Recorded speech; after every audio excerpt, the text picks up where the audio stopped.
7:33 right now. So 3 migrants are in federal custody this morning after being rearrested in the Bronx, but this time by ICE agents. All right, so we are talking about the same migrants who were arrested by the NYPD last week. We discussed it with the NYPD on this very show. 4 others are in custody with local law enforcement, so it can get confusing. Immigration and Customs Enforcement Regional Field Director Ken Genalo joining us this morning to bring us up to date on the latest arrests and what happens next. So good morning to you. Good to see you again, Ken.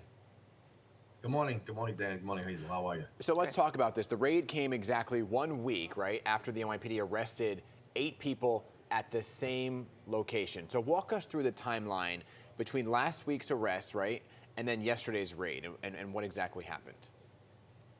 Okay, so basically, like I've been stating, due to the sanctuary policies in New York City, we're not finding out about these individuals directly from law enforcement sources such as NYPD because they can't cooperate or collaborate with us. So we're finding it out same way you guys are finding it out, and that's through the media.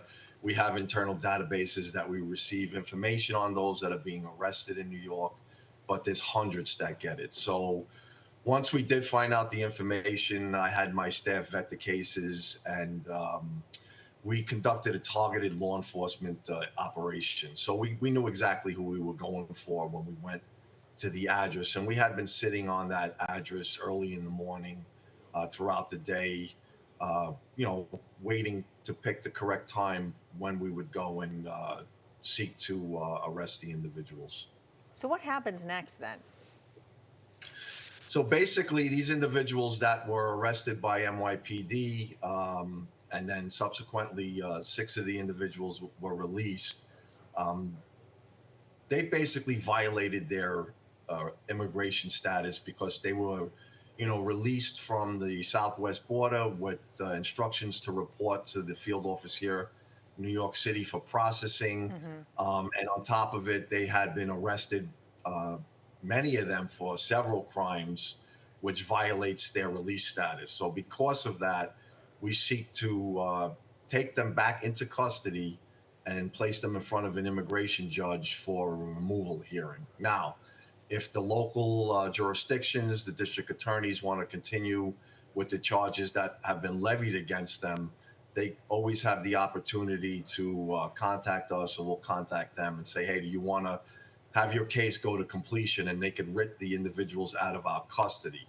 But once we start the removal process, then that process goes unless the district attorney's office wishes to writ the individuals out of our custody. Right, so just to simplify that, if the DA wants to prosecute the case, it goes back to their custody. If the DA says, you know what, you guys do what you got to do, then the deportation removal proceedings continue, right? That is okay. Correct. So let's talk about those deportation proceedings and removal proceedings. How long would that take?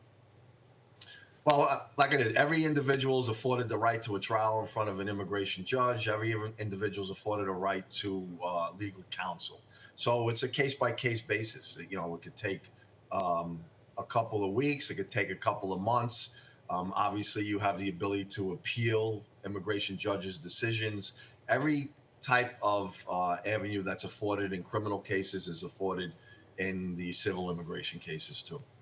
So there's also an 8th person, isn't there, who is still at large at this point, who's facing attempted murder charges in Yonkers? Do you think that person is still in this area?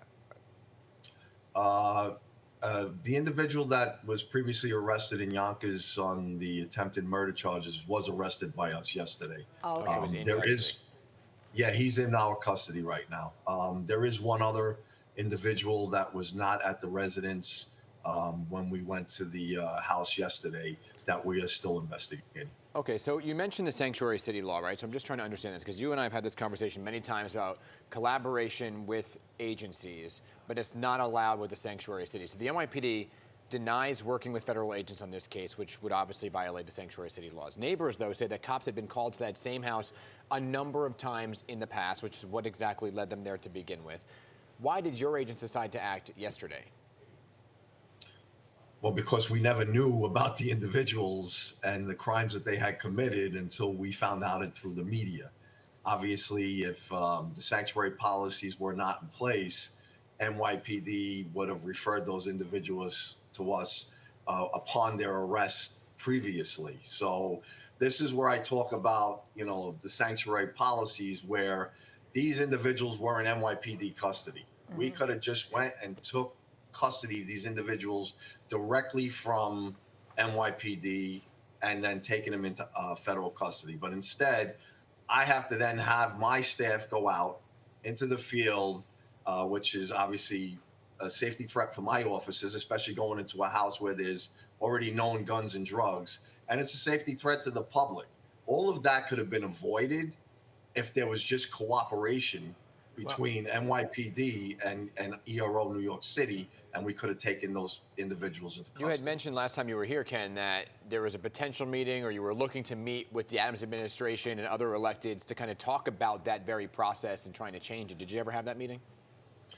We had some preliminary talks, and we have some follow-up meetings scheduled. So, you know, it's good. Like I stated, unlike the prior administration in Mr. de Blasio's term, at least Mayor Adams and his staff are, you know, we're at the table again and we're talking. So, you know, I keep saying it. We need to revisit these sanctuary policies to keep the public safe. I mean, the other individuals, we have detainers on them, 2 with NYPD at Rikers Island, and 2 individuals that were released were subsequently arrested a day or 2 later by Nassau County PD, and we have detainers on them. So we're hoping the Rikers Island that they're going to cooperate, but due to sanctuary policies, I believe that those that we have the detainers on, they're going to release without contacting us, and this is like the hamster spinning in the wheel. So they're going to release them just for us to go out and arrest them again. It makes zero sense, the sanctuary policies, and it definitely does not keep the community safe. All right, Ken, thanks for your time this morning. Ken with the Department of Homeland Security, appreciate it. Thank you.